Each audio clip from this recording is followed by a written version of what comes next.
Good evening, T-Flip Rex. How are you this evening?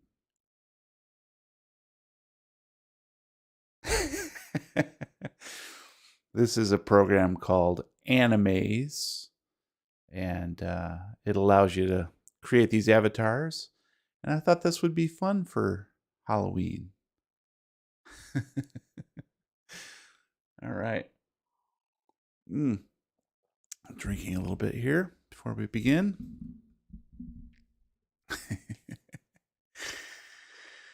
All right. Well, welcome everybody to another episode of Stygian Articles. And as you can tell, I'm in a Halloween kind of mood.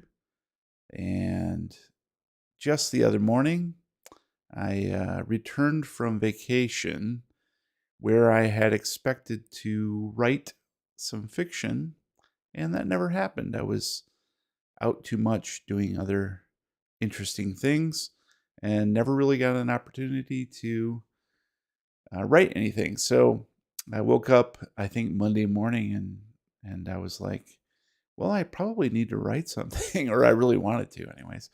And I thought for like, gosh, maybe 5 or 10 minutes, and an idea just popped into my head. And so I cranked it out, and for about 2 hours straight, early in the morning on Monday, I wrote a story. Now, this is going to be the first draft. I did a little bit of cleanup today, but otherwise, it is a brand new story that obviously needs a bit more massaging, but I still think it's pretty decent. So I hope you enjoy it. So we'll go ahead and start our usual thing here. And just want to wish everybody a good evening and welcome everybody to Stygian Articles, the Halloween version of my story, presented by the Lovecraft Tapes podcast, of course. And I am Jeremy, your keeper of arcane lore. I look a little different tonight, but hopefully you enjoy that. And tonight I'm going to read some scary fiction for you that I wrote.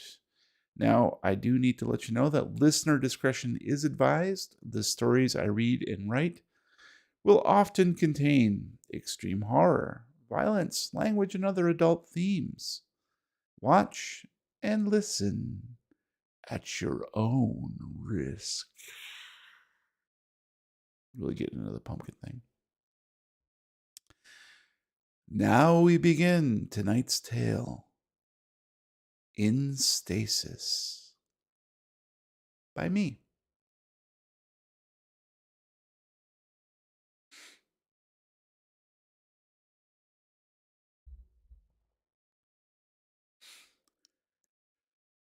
Jennifer sat in her 10-year-old Toyota Corolla, hunched over the worn steering wheel, gripping it too tightly, squinting out the fogged up windshield at an unexpected Halloween snowstorm sweeping across all 3 lanes of the Ohio Turnpike, bringing traffic to a dead stop.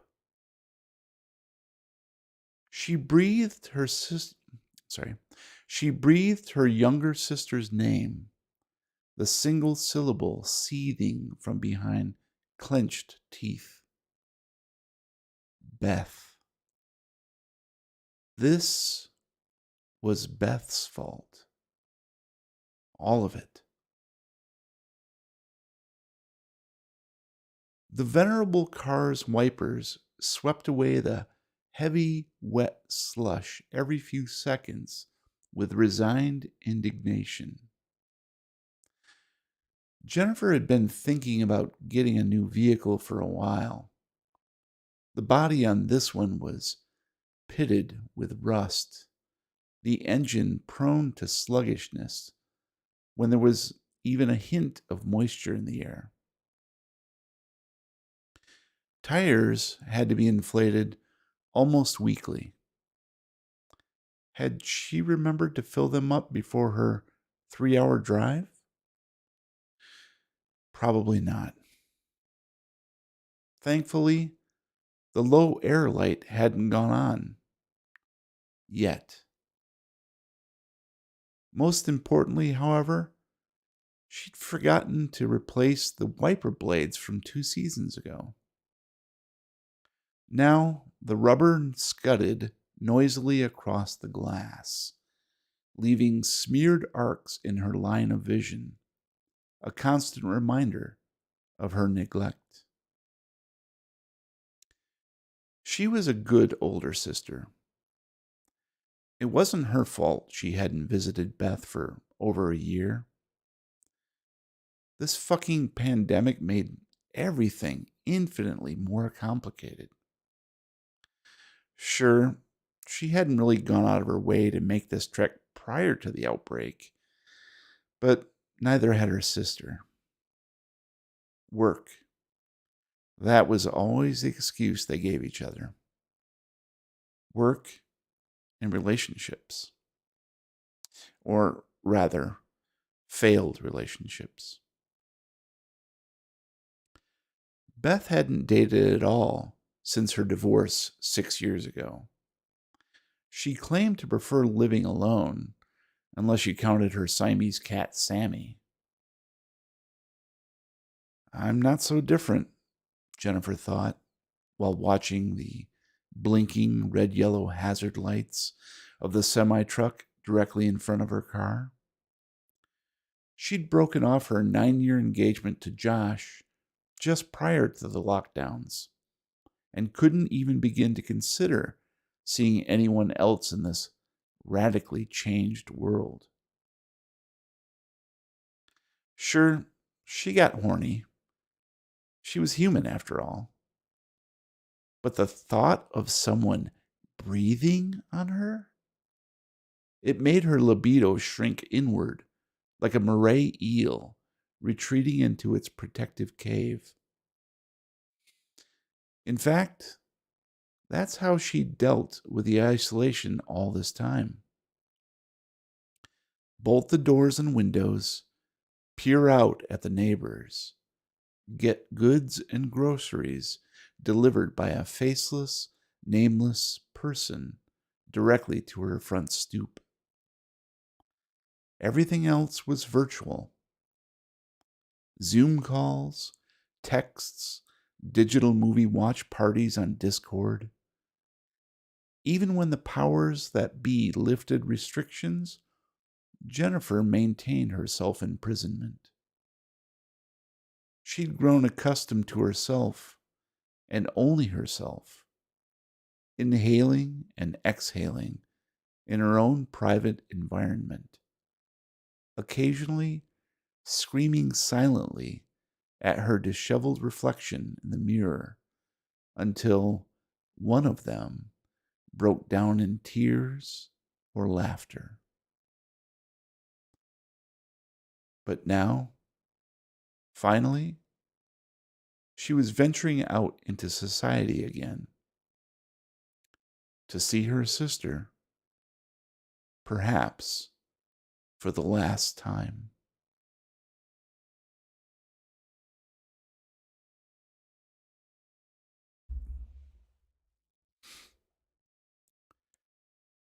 Widespread cancer.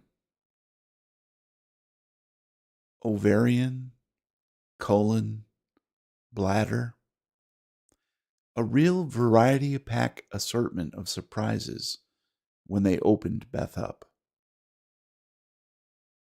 The internist's voice held no trace of emotion over the phone as he coldly iterated her sis's condition. And for that, Jennifer was filled with gratitude. She would not have been able to handle even the slightest hint of pity.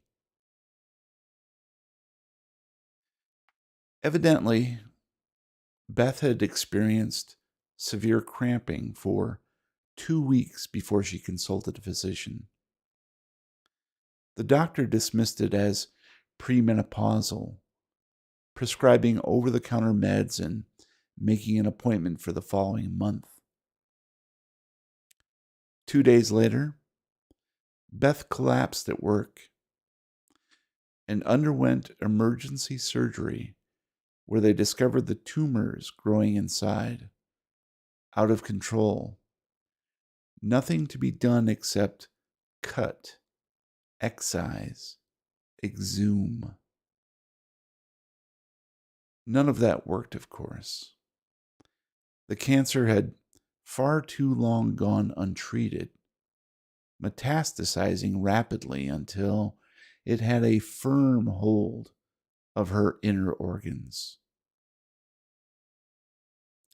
Now, post-op, her time here on Earth was dwindling fast.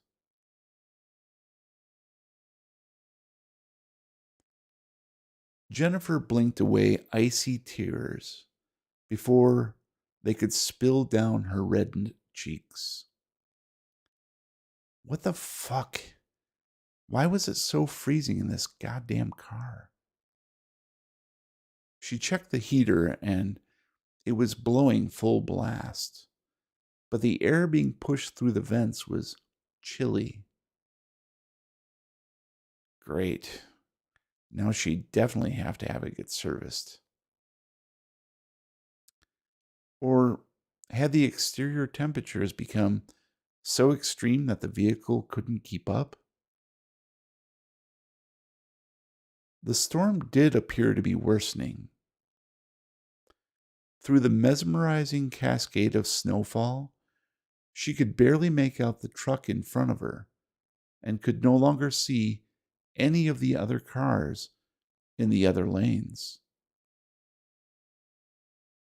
Fuck. If she got stranded out here like one of those yahoos she saw every year on the Weather Channel, she'd be pissed. She wiped the driver's side window and looked out at a blank white canvas. Where the hell did everybody go? Her first reaction was to open the door for a better look. But then her mother's voice popped into her head like a freshly risen ghost from the grave. Don't you ever get out of your car on the highway. If someone doesn't see you in time, you'll be one of those bloody smears on the tarmac, and no one will ever find your body. Their mother had all manner of wisdom along this vein, all well-meaning, but coolly calculated to instill maximum fear. And it worked.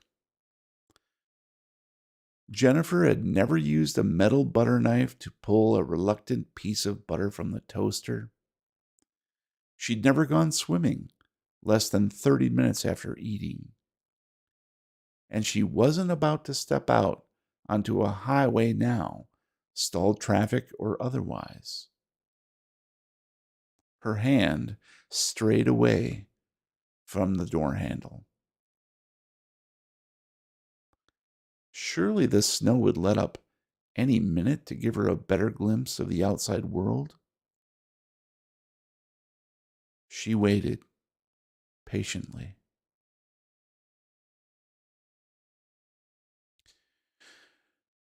On the passenger seat was a box of goodies.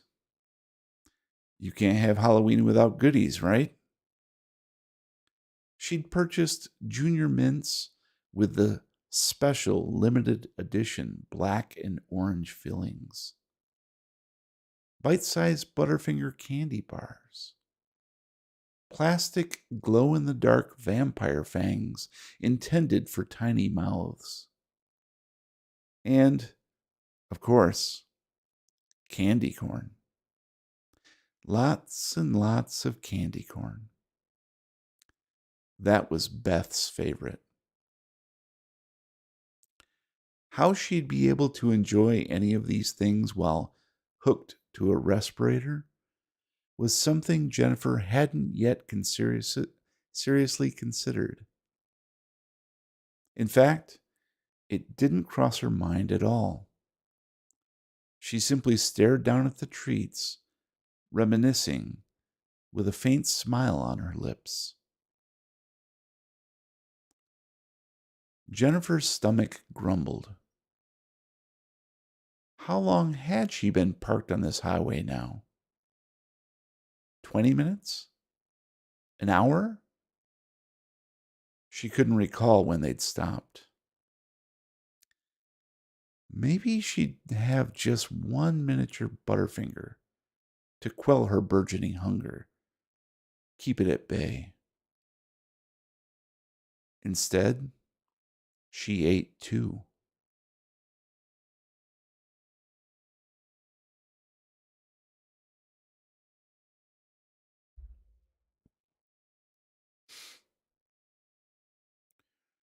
The Corolla's wipers ineffectually swished away the accumulating snow. Inside, the ventilation wheezed as if the car was struggling to exhale.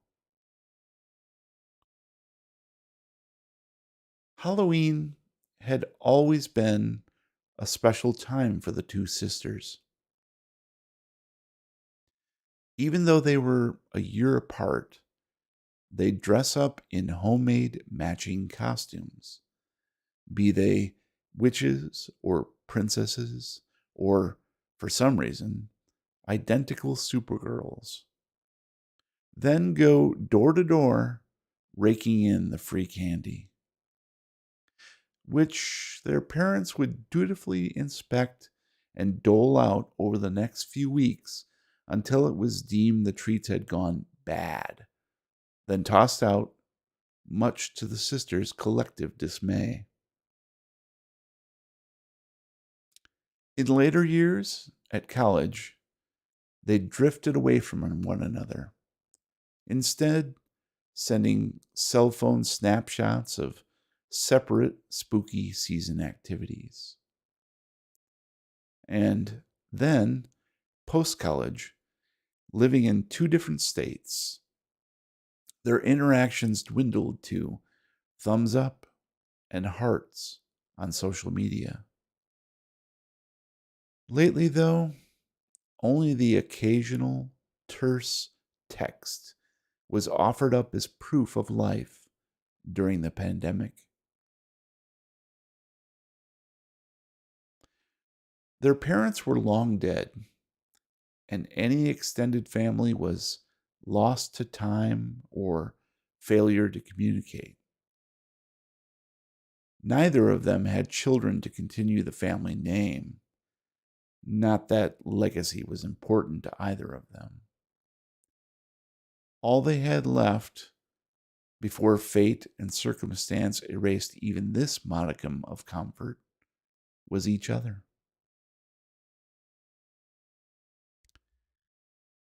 Jennifer's throat tickled.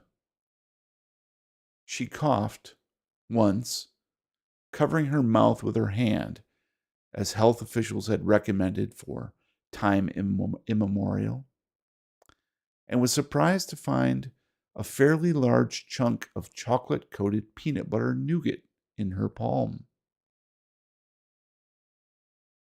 She stared at it, trying to decipher the shape. Clown shoe? The state of Louisiana? No, if anything, it resembled the inhaler Beth had used before she'd outgrown asthma. God, how long since she'd thought of that? Her sister had been 8 or 9 at the time, clutching and clawing at her throat, turning white, then blue, falling over on the playground, eyes rolled up into her head.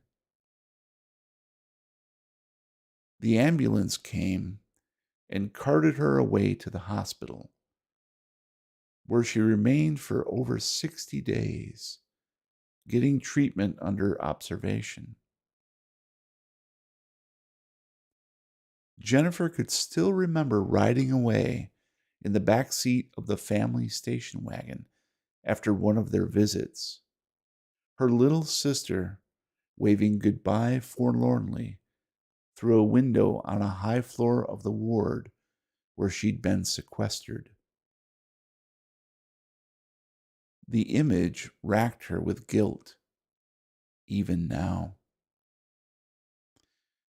If given a choice, she would have gladly swapped places to shield her sibling from all that pain. After that, Beth always hated being alone, felt abandoned. She'd confided much later, during the last family Thanksgiving, after too much Chardonnay, that she still had nightmares about that hospital, with its antiseptic hallways filled with ghosts gasping for air. Jennifer unwrapped another candy bar and popped it into her mouth, barely chewing, hardly tasting the sugary sweetness, feeling the tears welling up again. Damn it. She couldn't let Beth see her like this. What good would it do? Her guts complained, still hungry. She opened a box of junior mints and poured them in, grinding them until her teeth were black.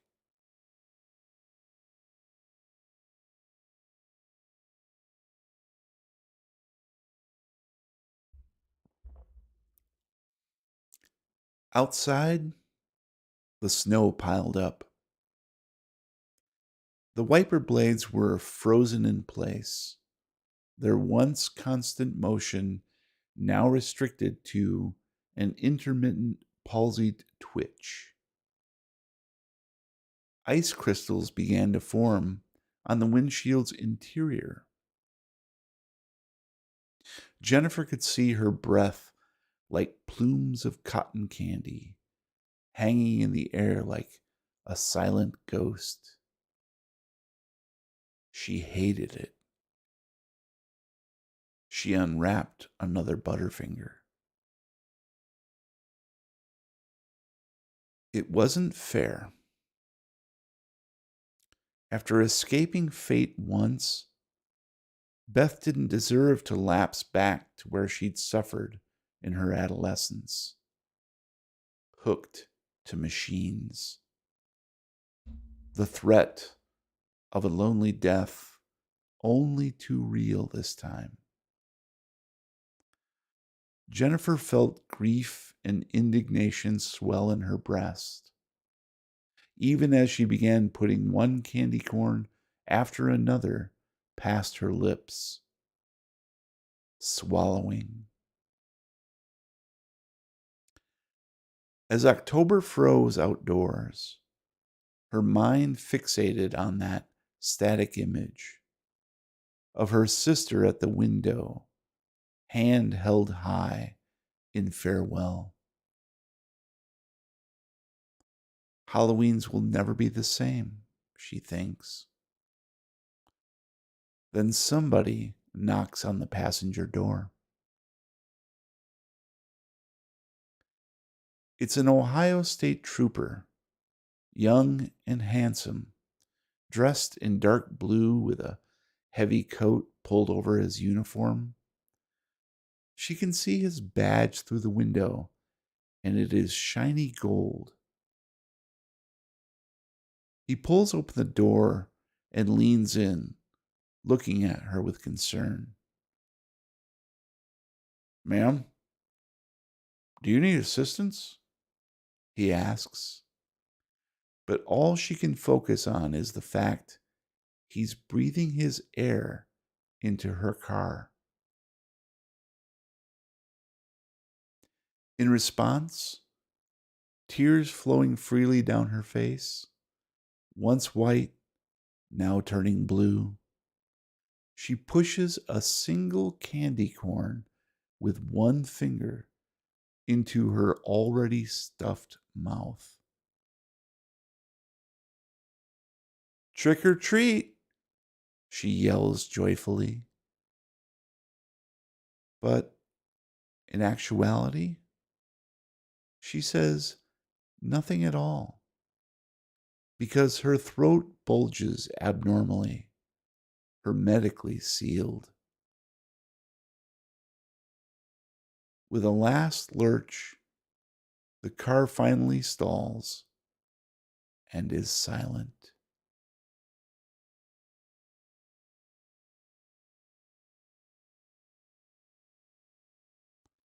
All right, guys, that is it for In Stasis. I hope you enjoyed that. As I mentioned at the beginning, this was something I wrote just basically 2 days ago, over the space of 2 hours, and I spent maybe another 30 minutes brushing it up this morning. And the inspiration for this were two things, actually. There was a photo that popped up in Google Photos yesterday, I think, or it was actually Monday, I think, Monday morning, that reminded me of a time 9 years ago when I was attempting to visit my brother across the state. And lo and behold, a freak snowstorm came through, and I got about halfway there, and cars were sliding off the highway into the ditch. So I had to turn around and come back home rather than risk continuing forward. So I use that as the sort of environment or place setting for the story. And then filter in a few more things, try to do the Halloween thing, a couple more items from my childhood. And bingo bongo, you have In Stasis. So hopefully that gelled for you. I will probably spend a little more time brushing this up and either making it available on stygianarticles.com or you might see it published someplace if I can get it to a point where I feel that it is publishable. So, all right, guys, well, tune in next time for another installment of Stygian Articles. Thank you for spending time with me. If you've enjoyed this dark fiction, please visit stygianarticles.com for more of my scary stories.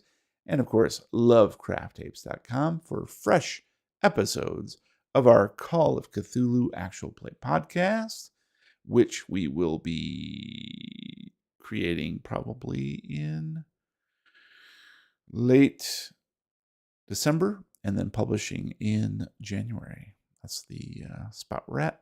I am Jeremy, your keeper of arcane lore and a pumpkin.